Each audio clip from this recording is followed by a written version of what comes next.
Hey, how's it going, guys? Mr. Boss for the win here, and in today's video, we're going to be talking about how the next Grand Theft Auto game could be getting more expensive for players to actually purchase on the next generation. We'll also be talking about if the antagonist for GTA 6 has actually been revealed or at least hinted at, and a whole lot more.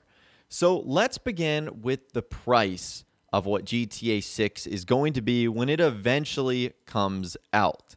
So ever since I've been playing video games, they have always been $60 or $59.99 here in the US. Now, I can't speak for what that price is around the world. Currency is obviously going to be different depending on what country or nation you're in. And I'm also talking about the standard version of games. There's always like premium or deluxe versions that might be a couple of dollars more expensive, or even $100 if they include in-game items or whatnot. But for the most part, video games have always been $60. Well, it looks like the prices of some PlayStation 5 and Xbox Series X games have started to leak out a bit. And it looks like they are going to be at least $10 more expensive over the current generation platforms. Now, the reason we know it's going to be a $10 increase actually comes from Rockstar Games' parent company, Take-Two Interactive. One of their other sports titles, NBA 2K21, has been confirmed to cost $69.99 when it arrives for the PlayStation 5 and Xbox Series X. Again, a $10 increase. And it's also interesting that that is the first next-generation game to commit to that price point. However, that is probably going to be an industry-wide trend. You're not going to see some games be $70 and other games be $60. That just doesn't make sense. And this also kind of confirms the rumor we saw when those dummy Amazon listings were actually posted right before the PlayStation 5 reveal, where you can actually even see some of the Rockstar and other Take-Two Interactive titles being listed at $70. Now, a lot of you guys are probably going to wonder why this change is happening now. I guess it makes sense for a couple of reasons. If they were ever going to make a jump to a higher price point, having it occur when the next generation consoles come out, that I guess makes sense. But I think the bigger factor here is just inflation. And I'm sure you guys know what inflation is. It's essentially the buying power of the dollar over time. So for this example, I just plugged in what $60 would be in 2008. And then if you purchased an item in 2020, what would that same item cost? It's roughly $70. It basically translates to $71.45, a cumulative inflation rate of 19.1%. So that means basically for the last 12 years, developers and video game publishers and producers have been selling you a video game for $60 when it probably was more expensive to make, meaning they were probably making less money per game they made. And so I guess this is going to help them make more money, or at least catch up the price with the current times. There's also probably a lot of industry stuff that we just don't know about. Like, for example, it might be more expensive to make games on the PlayStation 5 and the Xbox Series X. I'm not sure why that would be the case. I feel like the process would be relatively similar, just new and improved and upgraded and updated hardware.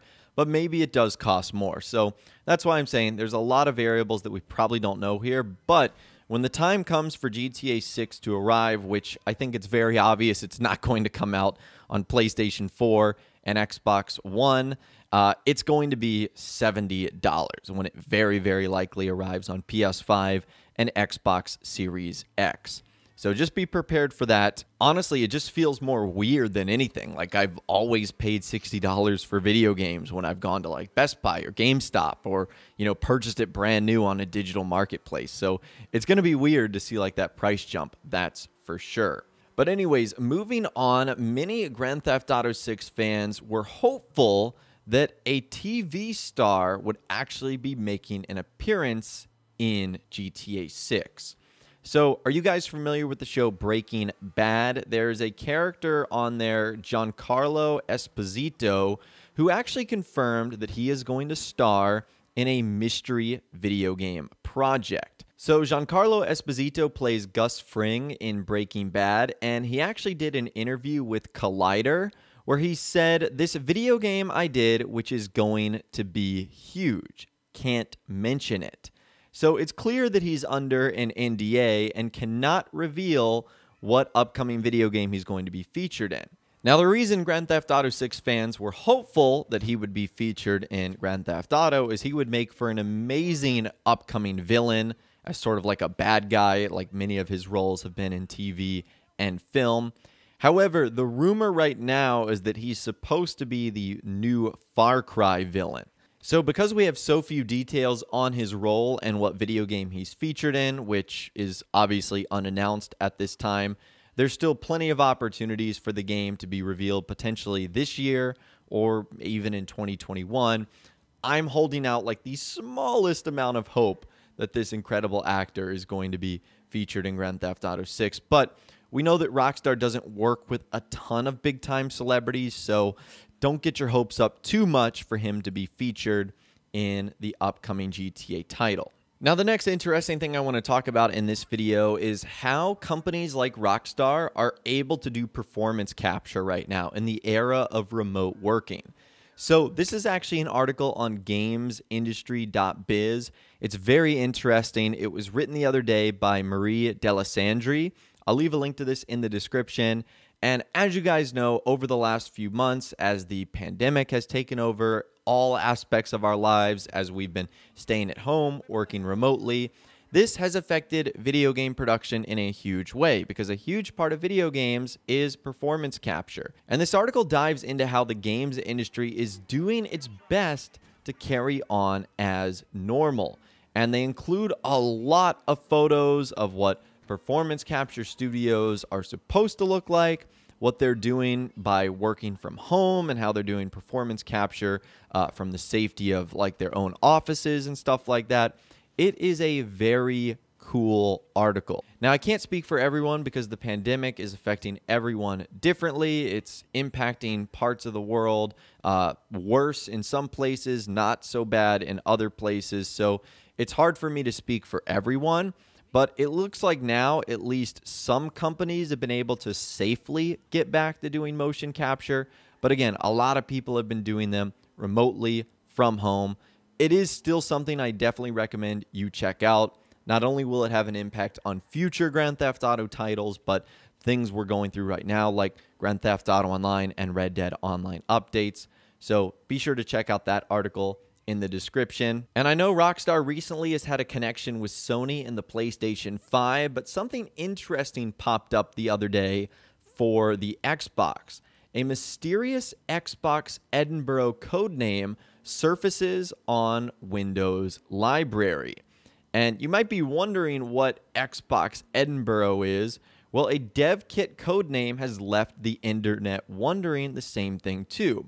And the reason this is sort of tied to Rockstar is Edinburgh, Scotland is where Rockstar North, their main offices, is actually based out of. So I will also leave a link to this in the description too. I'm reading on this on gamesradar.com. Essentially, the article goes on to say a code name for Xbox Edinburgh was found in Microsoft's Games Developer Kit, and Windows OS Library has fueled rumors of an all-digital Xbox Series X potentially in the works. So it's kind of like how Sony has the disc-less PlayStation 5. It also makes you wonder if Xbox is going to have a disc-less version of the Xbox Series X as well. Now, why the codename Edinburgh has to do with something like that, I have no idea. I guess we will get answers to this sooner rather than later because Microsoft is apparently holding an Xbox Series X showcase later this month, or hopefully we will get some more official details. But anyways, I'll be sure to keep you guys posted on everything we discussed in this video today, like the eventual price point of Grand Theft Auto 6, all the rumors associated with it, and the next generation Xbox. There's a lot of exciting stuff going on in the video game world right now, so it should be a fun couple of weeks and months. But like I said, let me know what you guys are thinking in those comments down below. If you guys did go on to enjoy this video, though, a like rating would of course be awesome. And be sure to subscribe to my YouTube channel if you are new. or you want to stay up to date on all the latest GTA and Red Dead Redemption videos that I'm doing here on my channel. And be sure to ring that notification bell as well. Sometimes YouTube just doesn't work, and if you ring that bell, you'll always be guaranteed to be notified when new videos arrive. But of course, as always, guys, thank you all so much for watching. Take care, and I'll see you guys in the next video.